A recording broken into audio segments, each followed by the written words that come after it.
From Carlton Television Studios, I am James Deasy, and here is your Fisher News Brief.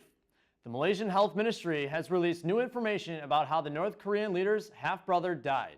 Authorities have been sweeping the Kuala Lumpur airport and questioning suspects as they work to find answers in Kim Jong-nam's killing nearly 2 weeks ago. CNN's Matt Rivers has more from Kuala Lumpur. Well, some very interesting developments over the last 24 to 48 hours, and let's start with the results of an autopsy that was finally completed on Kim Jong-nam. And what the Minister of Health here in Kuala Lumpur said on late Sunday afternoon was that the results of that autopsy were really in line with what we've been hearing from Malaysian police. It was back on Friday that Malaysian police said for the first time that Kim Jong-nam did appear to be the victim of being poisoned by VX nerve agent. And what we saw in this autopsy result, according to this health minister, is a death that is in line, something that they would have expected to see if in this type of case, in this type of poisoning case. So really just further corroboration. We also know over the weekend that the two main suspects in this case, the two women who allegedly put this VX nerve agent on Kim Jong-nam's face, and they are in custody. We do know that they both met with their respective consulates.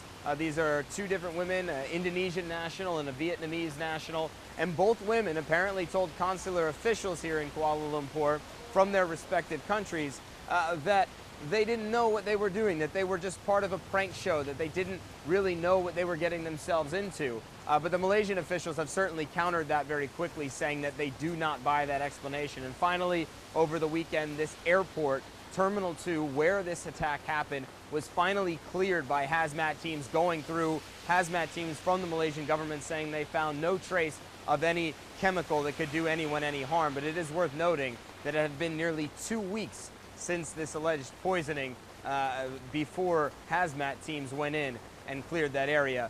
No reports, though, of sickness from any of the tens of thousands of people who have traveled there since then.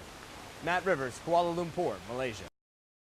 Uncertainty over what the Trump administration plans to do with immigration continues to stir unease in communities across the U.S. In New Mexico, one legal group is doing what it can to try to keep up with a growing case log.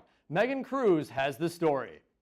Adriel Orozco I speak with my client. Is an attorney with the New Mexico Immigrant Law Center in Albuquerque. A few weeks ago, his workload got a whole lot heavier. We started getting a lot of phone calls from individuals who were being detained. Specifically in Cibola County. The old prison there was converted into an ICE detention center a few months ago. Orozco says there's already about 500 undocumented immigrants there right now.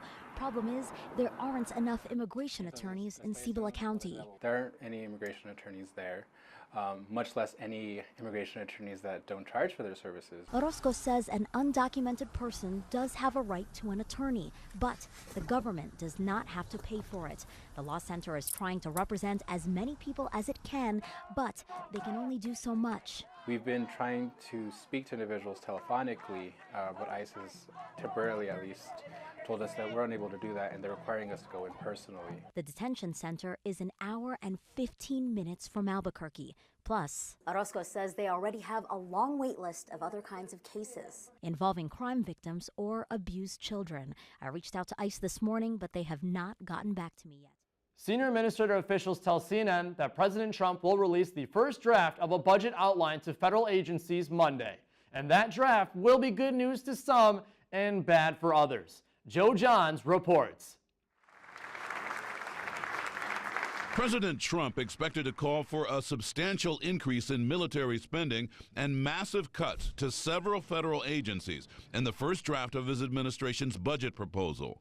The plan targeting agencies including the Environmental Protection Agency, while aiming to protect Social Security and Medicare. Last night, ahead of a meeting with the National Governors Association this morning, I think you're going to see something very, very special. Trump repeating criticisms and vowing to scrap Obamacare, despite a lack of Republican unity around any plan.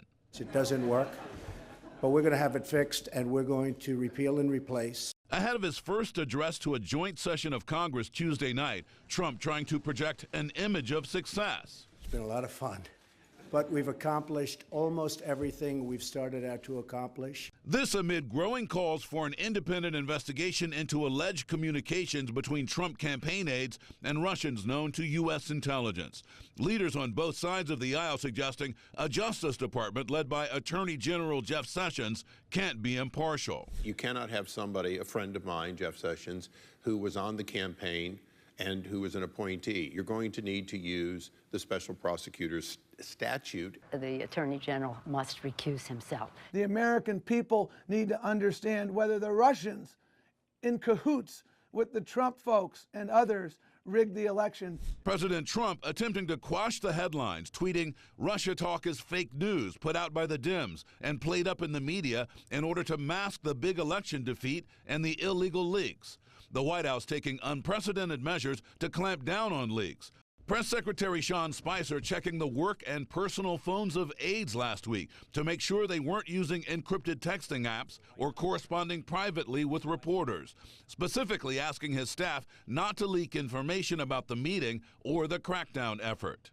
And that is your Fisher News Brief. I am James Deasy.